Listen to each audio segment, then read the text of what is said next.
Duterte, 3:50 p.m. Wala nang buhay ang 22 taong gulang na si Kimberly Achas nang isugod sa ospital hapon noong 11 ng Marso.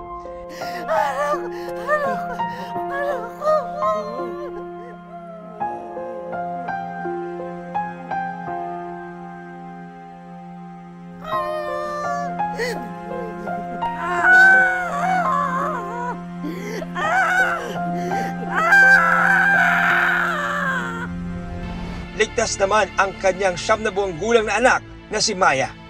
Hindi ko masyadong gina-accept ko yun, gina-accept ko ano nangyari.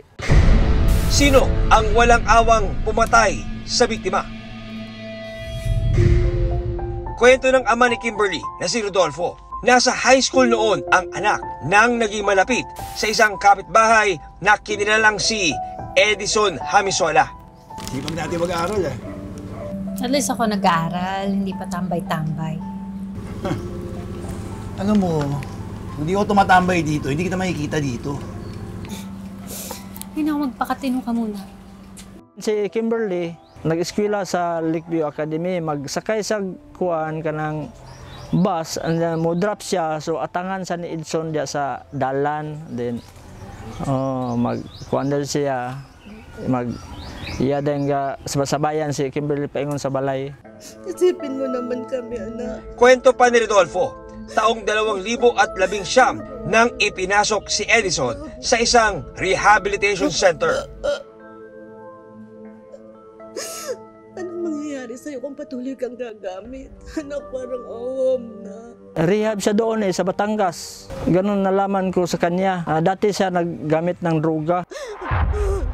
Pangalawang beses na po siya na rehab dahil ayon sa kanyang mga magulang, bumalik daw siya sa kanyang dating bisyo.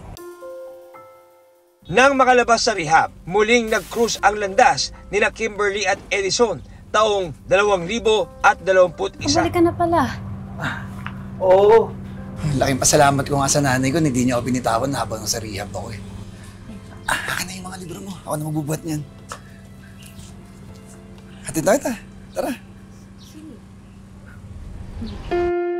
Sa pagkakataong ito, mas nagkamabutihan ang dalawa. At kalaunan, bumuo ng pamilya.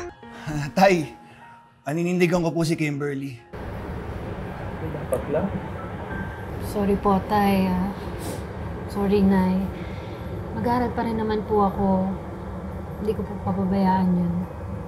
Basta Edson, ipangako mo sa amin na aalagaan mo anak namin, ha? Opo, Nay.